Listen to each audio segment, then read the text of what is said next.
Hello. Have you had a nice Christmas? Have you been watching all the repeats on TV? I'm wishing it was spring. I'm glad Christmas is behind us now. I want to get in the garden. Yeah, well, no one's getting in the garden here in the UK. It's just far too wet, and it's still too cold anyway.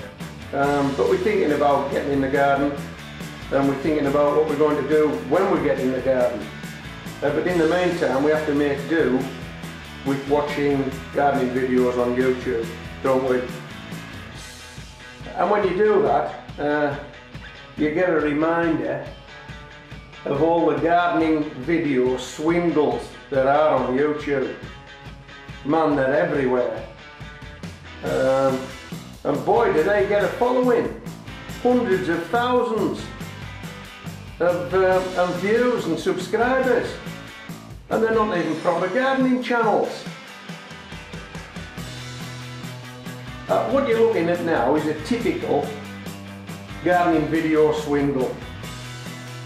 Okay, that celery root was not grown by the maker of that video that I've taken it from.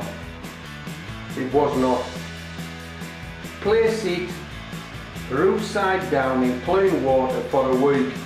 Okay, so that's the bottom of a piece of celery. I know that the maker of that video did not do that. They borrowed that from someone else's video. Is that right? Or is it wrong? Is it a swindle? Well, it might not be a swindle using other people's material, but telling a downright lie, that's a swindle. Let me show you this.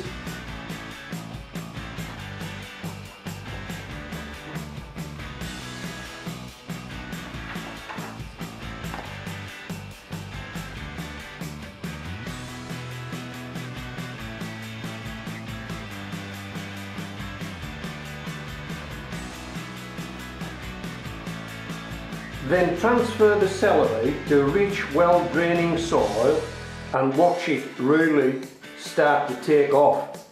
Wow, you'd want to give that a go, wouldn't you? Eat the celery, just stick the root ball into a bit of water, grow some roots, pop it in a bucket and grow celery like that. Absolute baloney. They're my hands, that's my watch, that's my celery. I grew that. And I grew that celery from seeds that I germinated indoors. That is just a total lie. It's a swindle. And there's more of it all over YouTube. One of the things that I don't like about some of these gardening videos, apart from what I've just shown you, is when the comments section is switched off. What's all that about? We're supposed to be sharing information, aren't we? I tell you how I grow things, you tell me how you grow things, and between us, we find a way, don't we? I learn from you, you learn from me, you make mistakes, I make mistakes. You have successes, I have successes.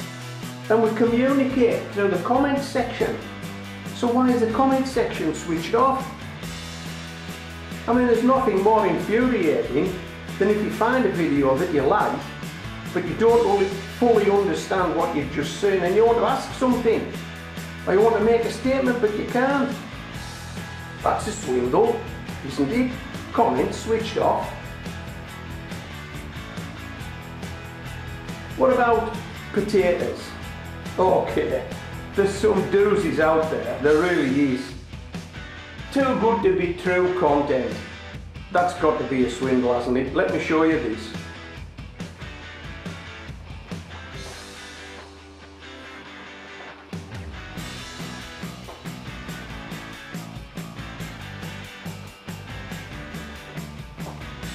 Come on, that has got to be too good to be true, hasn't it?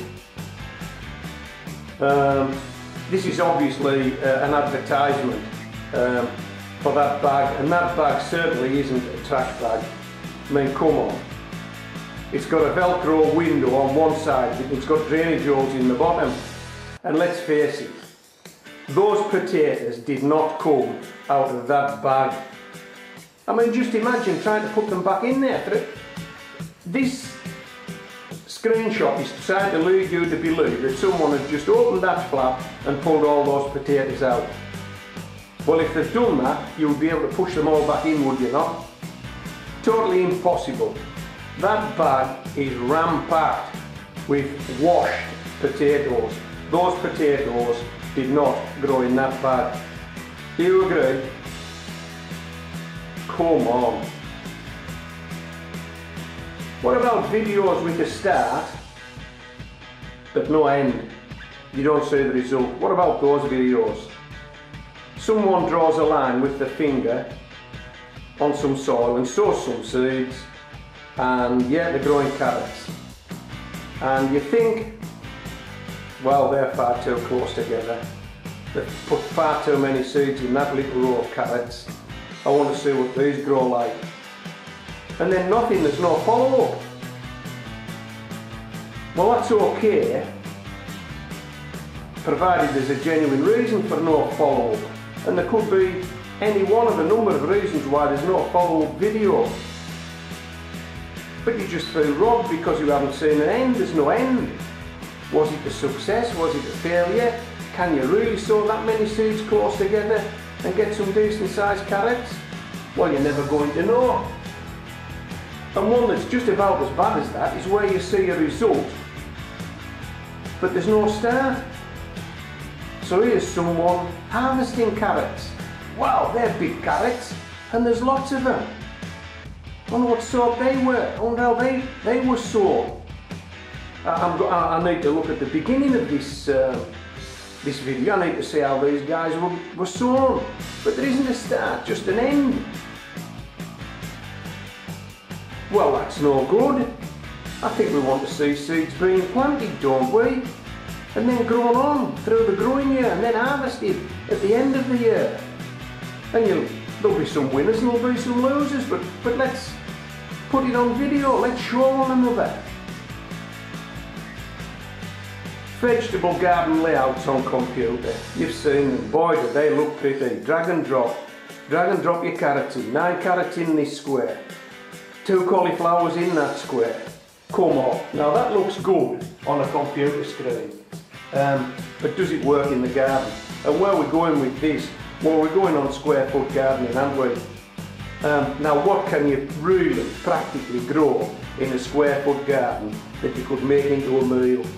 If we're talking vegetables, and I'm talking vegetables, I'm not talking flowers, we're not talking putting a few flowers in there that you can eat.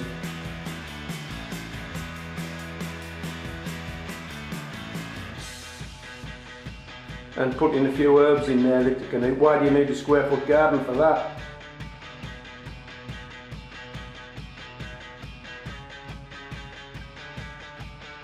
What's all that about?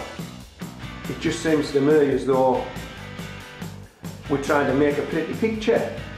We're not really trying to grow vegetables, but I may be wrong on that one. I've never done any square foot gardening. I know there's lots of people out there that have, and yes, send us a link. Send us a link when your square foot garden is fully productive, shows harvesting something. Let's see what you've got in there. Let's just do a count of what vegetables you've got in your square foot garden. We're not counting herbs, we're not counting flowers, just vegetables. And that moves me nicely on to vertical gardens. What do you think of vertical gardens? Well, they seem to be more DIY than gardening. The video usually starts with someone with a palette.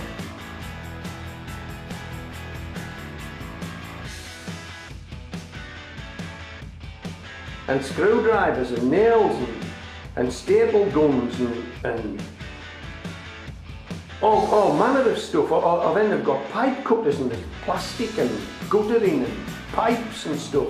And they make something, and then it's filled up with herbs and flowers, a few lettuce, and now we've got a vertical vegetable garden. Well, to be honest, I can't see how these work. Let's face it, if you wanted to dry your clothes that you just washed and you're going to hang them outdoors, what would you do? You'd hang them in the sun, in the wind, as high as you can. Isn't that what you do with a vertical garden? It's just going to dry out, and it's going to dry out pre-DQ, isn't it? I honestly can't see where vertical gardens will produce much in the way of vegetables. And I'm talking about vertical gardens outdoors. I'm not talking about vertical gardens in greenhouses, in polytunnels, where you can control the environment, where you can keep the wind off them, and if you want, you can keep the sun off them, and control them better, and put some sort of automatic watering system in. I'm just talking about a vertical garden in a garden. Okay, well, I've had my rant, my post-Christmas rant.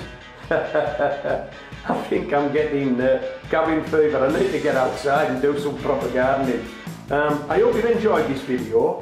Come back to me, let me know what you think, and yeah, hope to see you in the garden in the new year. Me and Molly can't wait to see you in the garden in the new year. This is Homegrown Veg, signing out.